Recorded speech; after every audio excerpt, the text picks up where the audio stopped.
Welcome to Golden Ogre's Dragon Warrior for the NES Beginner's Guide.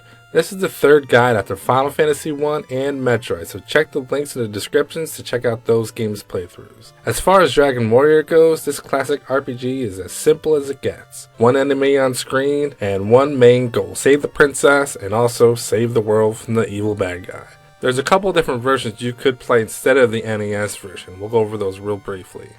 As for the original Famicom release, they used a password system instead of saving the game on a card. This version also had sprites that only faced forward as you walk around, which is similar to games like Ultima for the PC. Since the game doesn't know which direction you're facing, you have to select it in the menu in order to talk to anyone.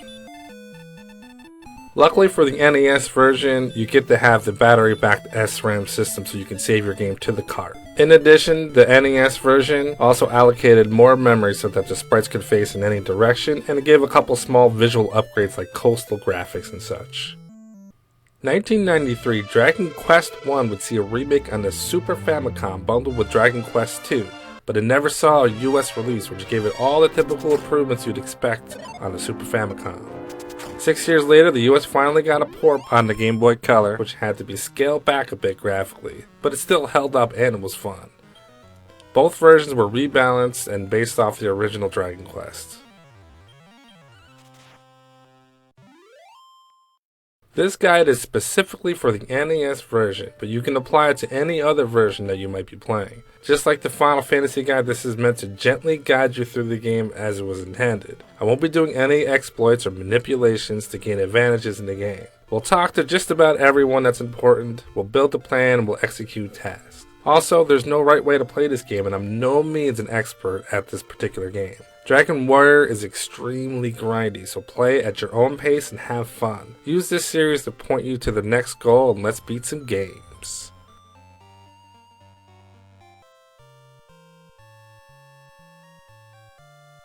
Push start and select begin a new quest. It'll then ask you to pick an adventure log to save your game to. Unlike Final Fantasy I, you can have multiple save files on one game. Just a heads up, whatever name you choose, the first 4 letters will be used as your name and can affect your stat growth potential in certain areas. Nothing to worry about, but there's sites that break this down if you care more than I do. You have a message speed choice and this game is text heavy, so feel free to put it on fast. You start off in front of a king being told you are the descendant of Erdrick who fought some demons with a ball of light. Apparently the Dragon Lord stole a globe and stashed it in the darkness. Your goal is to get this ball of light and restore peace to the lands and defeat the Dragon Lord. He then tells you to grab the treasure in the room and talk to everyone, so that's exactly what we're gonna do. Pressing the A button brings up a command window. Talk initiates conversation as long as you're facing the NPC. Status will give you a rundown of your current stats and what is equipped. Doors and stairs have their own commands since you don't automatically use them by touching them. Search will check your feet and let you know if there's anything there. Spell will show you your magic, but you start off with none for now. Item is where you get to equip or use items as needed, and take is what you use to grab whatever you're standing on. It's a pretty clunky system, but typical. The remakes don't make you do nearly as much. There's a ton of people in this castle, so let's see what we can find out. This soldier asks if you know about Princess Gwalin. Oddly enough, the king failed to tell you that she was kidnapped a half a year ago, but the soldier says he's just suffering too much to let you know. One of the chests holds a key which you'll need to get out of the room. Looks like there's a town nearby we'll have to visit. He also mentions the inn will replenish your health. To open a door, use the command window and select the key from the items list while facing the door. Now you're a professional door opener. Let's take the stairs by walking on it. Unfortunately, you can't take it unless you select stairs from the command window. Don't worry, you'll get used to it. This place is loaded with people, so time to gather intel. This is important. The guard tells you that the king records your deeds in his imperial scroll. This is the only way you save your game. So before you leave the castle, go back and talk to the king. He'll let you know how much more experience you need to level up and ask you to record or not. After that, he'll ask you if you want to continue, so make sure you don't say no or you'll quit your game and go back to the main menu.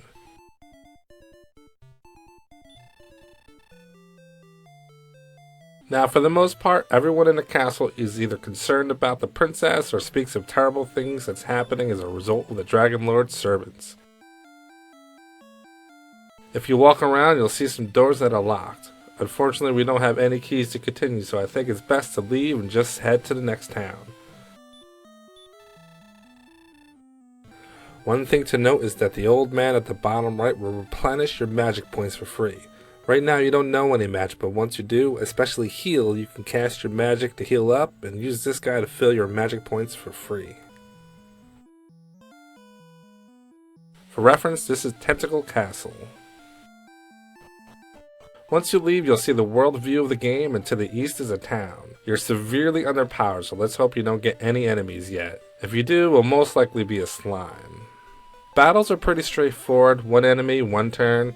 You can fight, run away, use magic, or use an item to heal. Blue slimes only have 3 HP, give 1 experience point and 1 gold. Just attack as long as you don't miss, the battle will be over in about 3 rounds. Also in the area are red slimes that have 4 HP, give 1 experience point and just 2 gold. Dragon Warrior has about 14 different types of enemies, each having stronger versions as you fight through the game. Welcome to Breckenridge, your first town. First off, let's head up to our first shop. Currently, you have no equipment at 120 gold, or if you fought a slime, a whopping 121 gold. The trick here is efficiency. Although you may be tempted to try and buy the copper sword as soon as possible, you'll spend a lot of time returning to heal at the end because the bamboo pole isn't much of an upgrade. I have found that the simple approach of buying the next best armor and weapon to be pretty good, but in the end, it's up to you. I recommend starting off with the club and the clothes, leaving you with about 40 gold. Also, when you buy any equipment, it will automatically be equipped. If you're replacing something, the shop owner will buy it from you at half the price.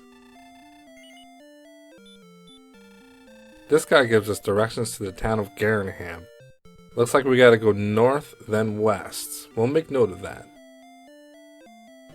This guy mentions that from Tentacle Castle you can see Sharlock, the fortress of the Dragon Lord.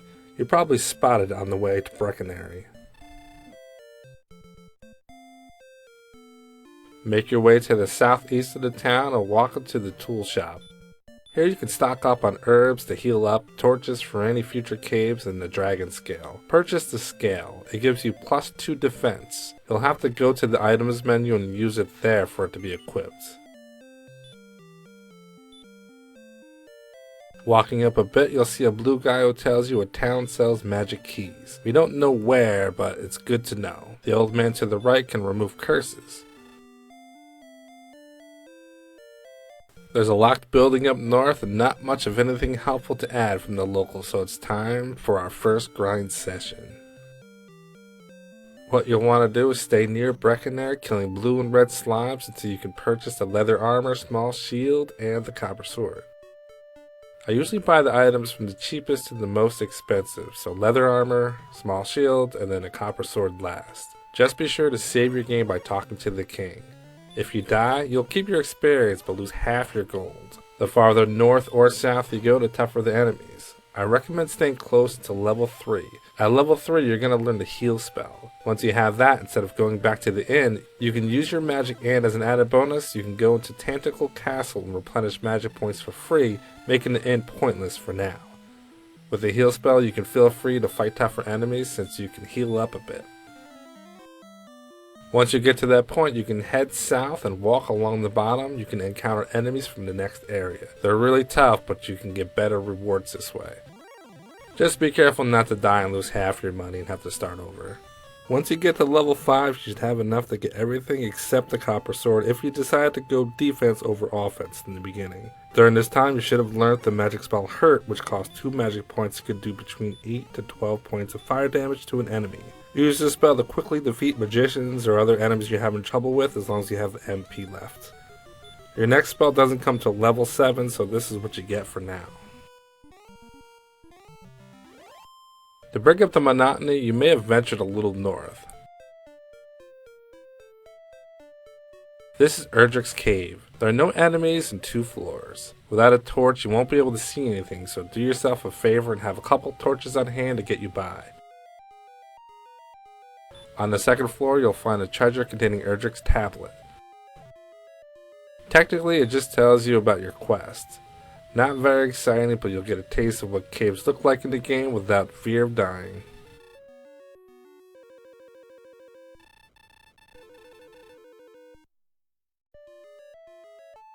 Now if you're eager to move on from here, we can head to Garrenham, near the northwest. When you enter, talk to the old man near the bottom. He reveals that Gwendolyn is hidden away in a cave somewhere. The old man near the shop speaks with someone named Garen. Apparently he's famous for building this town. Guess that's why it's called Garrenham. The shop sells the usuals, herbs, torches, and a dragon scale. If you haven't already purchased one, I guess now's the time to do it. The soldier asks if you've heard of Nestor. I sure haven't, but we all know it's probably worth noting. At the weapon and armor shop we have some upgraded equipment. Just like before, you're going to want to grind to pick this stuff up. Remember that you're playing solo and every upgrade will prolong the time you need to rush back to an inn and replenish. The minimum you want to do is get the chainmail, the large shield, and the hand axe. Realistically, if you didn't pick up the copper sword yet, you could skip it and go for the hand axe or the armor next. You won't be doing much damage if you're swinging a club around, so it's your choice. Apparently the word is the princess was taken eastward. We'll assume east means east from Breckenary since we just came that way. There's a locked door in this town, so we'll have to make note of that and return here when we get magic keys. Once you're about level 7, there's an optional cave we can go to and farm for supplies. It's a little risky, so buy a couple herbs and a pair of torches. From Garrenham, head south and cross the bridge.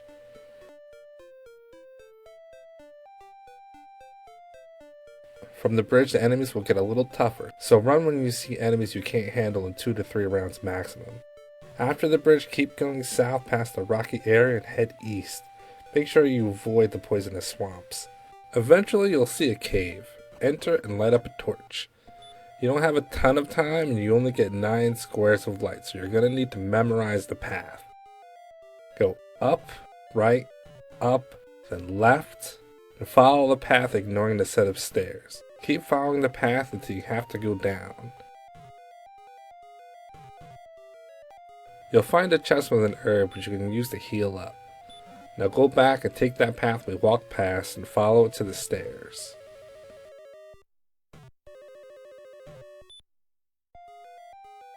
Now on the second floor, we walk to the right and head down past the intersection until you reach another chest. There's usually about 10 to 14 gold and a rare chance at a cursed necklace.